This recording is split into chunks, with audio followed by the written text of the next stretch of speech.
3 چیزیں اللہ نے معاف کر دی ہیں جی. ایک ہے خطا، غلطی سے کوئی چیز آپ کر لیں تو معاف ہے جی. لیکن ایک گناہ ایسا ہے کہ اگر خطان بھی ہو جائے تو آپ کو چھوڑا نہیں جائے گا جی.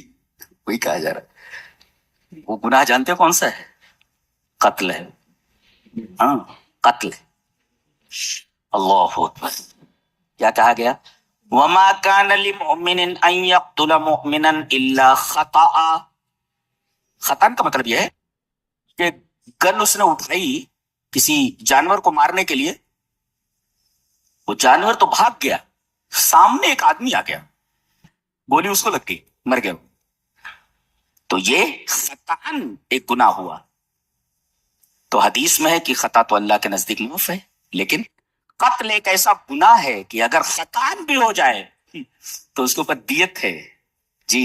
قتل تو نہیں کیا جائے گا اس لیے کہ جان بوجھ کر نہیں کیا ہے، لیکن فتحریر رقبۃ مؤمنہ، ایک مومن گردن آزاد کرنا ہے، غلام آزاد کرنا. ودیۃ مسلمہ، 100 اونٹ دینا. کتنے کروڑ روپے ہو گئے؟ کتنے کروڑ روپے ہو گئے؟ 100 اونٹ دیۃ مسلمہ جی. یہ دینا ہے جو غلطی سے کسی کو قتل کر دے. اللہ کے ہاں انسانی جان کا اس قدر احترام ہے. پوری دنیا میں جانتے ہیں انسانی جان کا احترام کن کے نزدیک نہیں ہے؟ یہودیوں کے نزدیک نہیں ہے. اور ان کے جو 2 حلیف ہیں، لندنی اور امریکی، ان کے نزدیک انسانی جانوں کا کوئی احترام نہیں. اور کہتے ہیں ہم دنیا کی سب سے کلچرڈ اور سب سے سیویلائزڈ ہم لوگ قوم ہیں. لعنت ہے اس سیویلائزیشن کے اوپر، ایسے کلچر کے اوپر جہاں انسانی جانوں کی کوئی قدر و قیمت نہ ہو. یہ انسانی جانوں کی قدر قیمت ہے ہمارے ہاں جی. اس کے بعد 6 پارے میں بات شروع ہو رہی ہے کہ آدمی کسی کی برائی پیٹھ پیچھے نہیں کر سکتا، لیکن اگر اس کے اوپر ظلم ہوا ہے تو برائی بیان کر سکتا ہے تاکہ لوگ اس سے بچیں یا اس کی مدد کر سکیں جی. ایک آدمی کے پڑوسی نے اس کا جینا حرام کر رکھا تھا، اس نے اپنا سامان نکالا اور سڑک پر رکھ دیا. جو بھی آتا ہے، ارے بھائی اپنا سامان تو باہر کیوں نکالا؟ میرا پڑوسی اچھا نہیں ہے، بہت تکلیف دیتا، بہت برا آدمی ہے.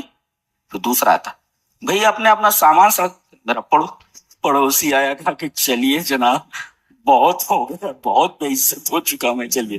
تو اس طریقے سے اگر ظلم ہوا ہو تو دوسروں سے اس کی برائی بیان کی جا سکتی ہے. فرمایا گیا افلا یتدبرون القرآن، کیا یہ قرآن پر غور نہیں کرتے؟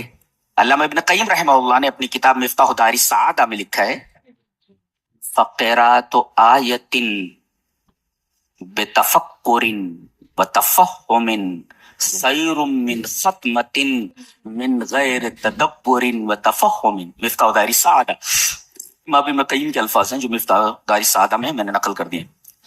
ایک آیت کو غور کے ساتھ اور سمجھ کر کے پڑھنا ہو، بتفکر وتفہم، سمجھ کر کے پڑھنا اور غور سے پڑھنا بہتر ہے قرآن ختم کرنے سے جو بلا سمجھ کر کے سنا جائے، بلا فکر کے، بلا غور کے ایسے پڑھ لیا جائے یا سن لیا جائے.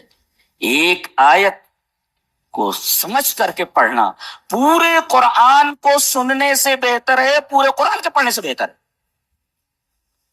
یہ قرآن کتاب ہدایت ہے، ایسا نہیں ہے پڑھ رہے ہیں. دوسری جگہوں پر تو ایک صاحب پڑھ رہے تھے.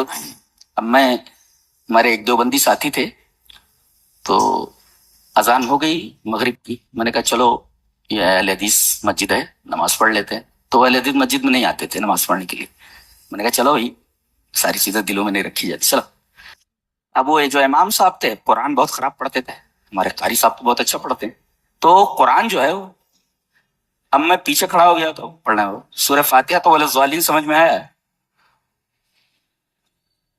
اب جب ہم شامل ہوئے تو سمجھ میں نہیں آ رہا، پڑھ کیا لکنود.